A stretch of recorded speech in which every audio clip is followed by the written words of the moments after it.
In our previous video, we have discussed how to set up multiple URLs for a single resource. So what happens if you use the same URL for multiple resources? This is not possible in ASP.NET Core Web API.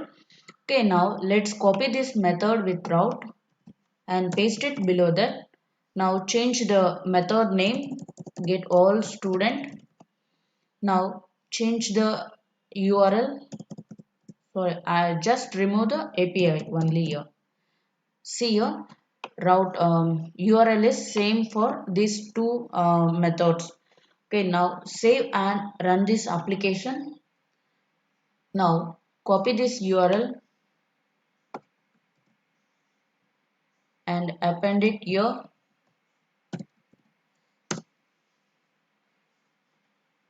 You can see here it's showing an error, ambiguous match exception. Okay. The request matched multiple resources, multiple endpoints.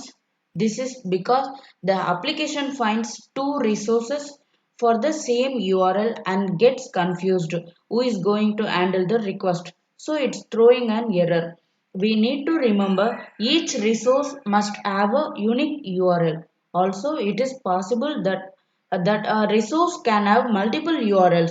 Remember that all the URLs should be unique, but it is not possible to access two or more different resources using a single URL in ASP.NET Core Web API application. I hope you understand this video. Thank you so much for watching this.